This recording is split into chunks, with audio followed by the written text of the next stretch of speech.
Hi there. Hello and welcome to my YouTube channel. So this video is the continuation of previous video which I have uploaded maybe 1 week ago. So if you have not watched that video, then you will find some concept confusing. So my suggestion is to watch that video. The link is given in the description below. We are talking about real life scenario. One night, when you were sound asleep, you were suddenly awakened by your cell phone ringing.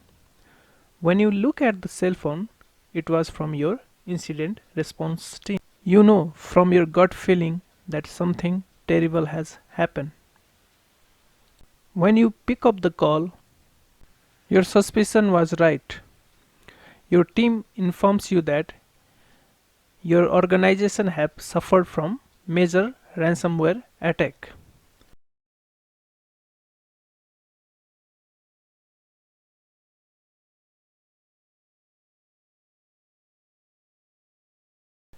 This ransomware has encrypted all your confidential files like this. So here is a ransom note explaining that you need to pay ransom in a Bitcoin of some particular amount, and then you need to submit this email me txt file to the attacker in the email provided here, and after that they will confirm you have made required payment and will provide you the file to decrypt your confidential files.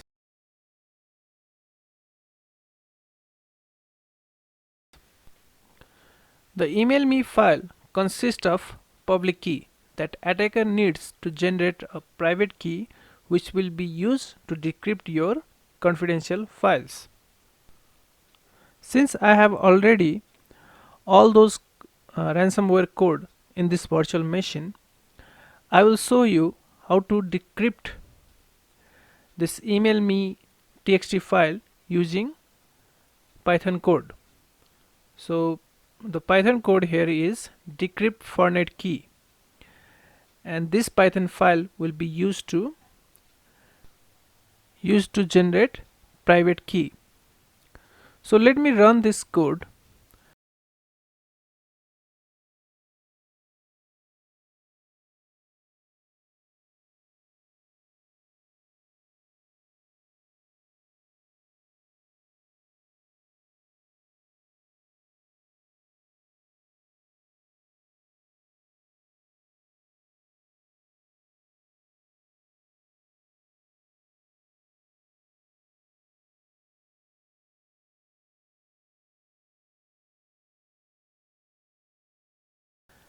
After running this code, you can see that we have created this new txt file put me on desktop, which consists of private key. Now when we put this file on the desktop, you can see that all your confidential files have been decrypted. Later in this video, I will also show you the actual ransomware code which is created in Python. Okay, so stick to this video till the end. There are a lot of things that you are going to learn from this video. Now let's discuss some recommended mitigation to prevent ransomware attack in your organization. So the first one is FBI highly recommend organization to continuously and actively monitor for ransomware threats over holidays and weekends. So during holidays, many cybersecurity and IT staff are on leave and may not be present, right? And attacker gets opportunity to launch their malware campaign. So having good incident response plan is very vital.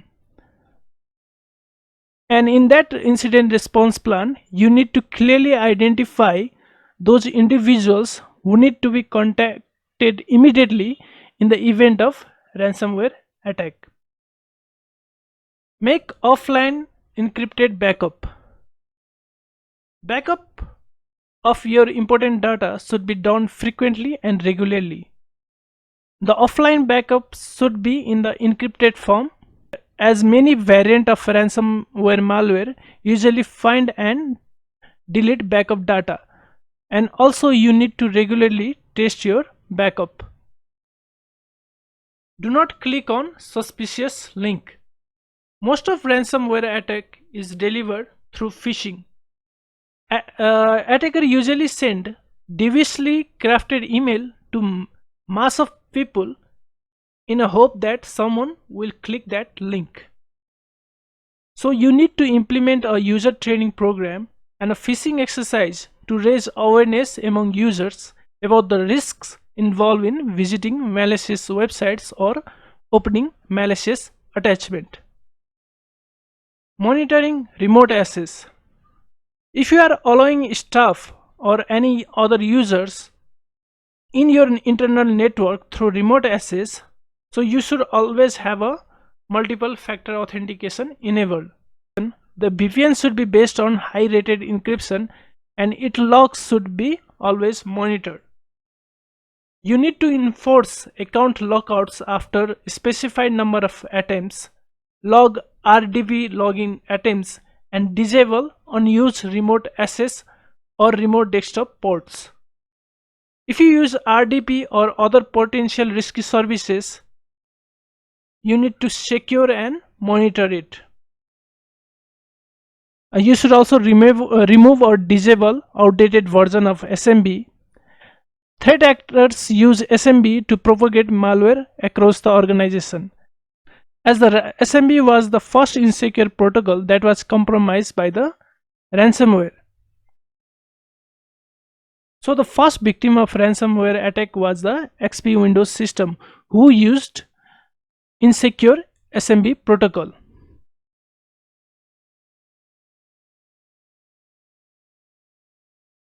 You also need to review the security posture of your third-party vendors and those interconnected with your organization. You should ensure all the connection between third-party vendors and outside software or hardware are monitored and reviewed for any kind of suspicious activities. So have a SIM implemented in your organization.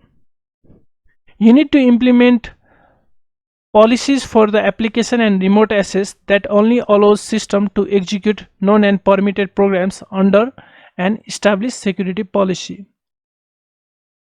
You need to open document readers in a protected viewing modes to help prevent active content from running. Update your operating system and software, scan for the vulnerabilities. You need to upgrade your software and operating system that are no longer supported by vendors to currently supported version. You need to regularly patch and update the software to the latest available version.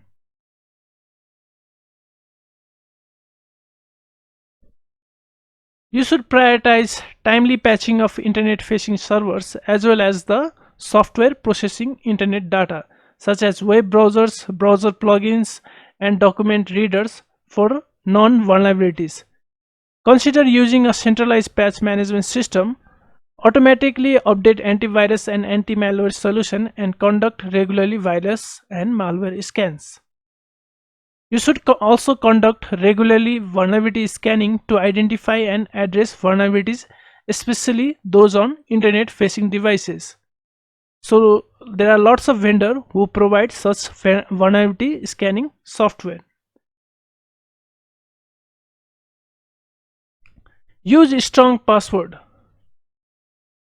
Passwords should not be reused across multiple accounts or stored on the system, where an adversary may have access. However, password is still a weak security mechanism, therefore always better to implement multiple factor authentication system. As promised, let's look at the ransomware code.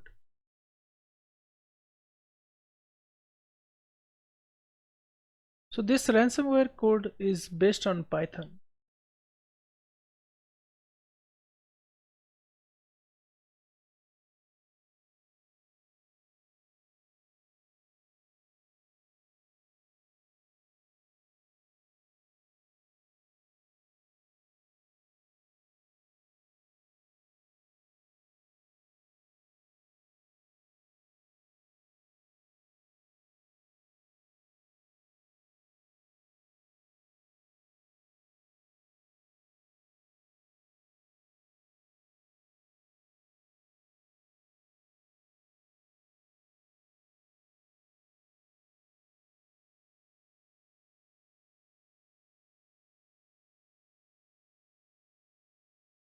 And this ransomware is based on asymmetric encryption.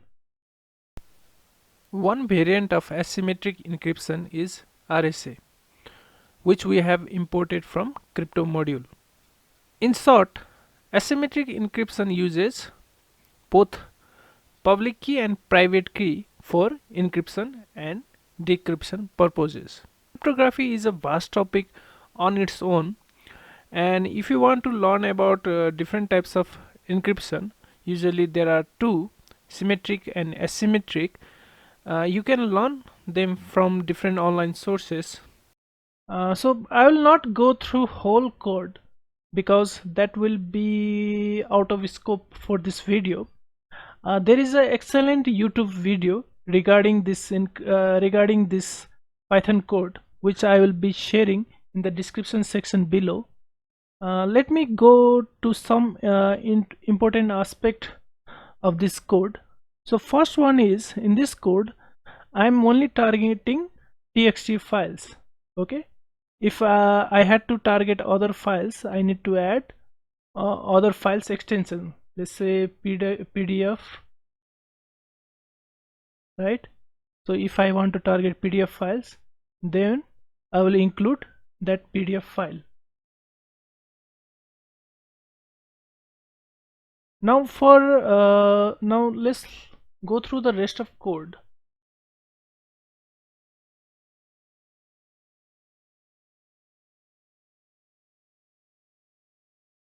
So I am using fornet key for encryption. Yeah, this is the encrypt fornet key. So if you remember from the last video, this was the site that pop up after the ransomware attack became successful, right? And this is the function to change the background image, and this is the content of the ransom note, which is displayed like every 10 seconds. And this is for the decryption. Okay, so as I showed you earlier, when we put this put me on desktop txt file in the desktop, then that previously encrypted txt file was decrypted. Okay, so the decryption process is handled by this function. So this is the main program, and all those functions are run from this main function, right? So yeah, this is the only the brief summary about the ransomware code. And again, if you want to know more about it, then you can please check out that YouTube video in the description section below.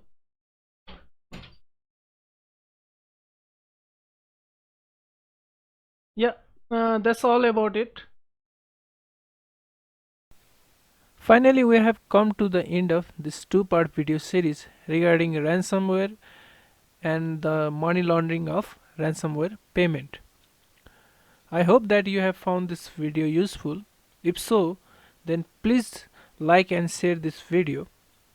And I am also creating this kind of useful content and publishing it on every week in my YouTube channel.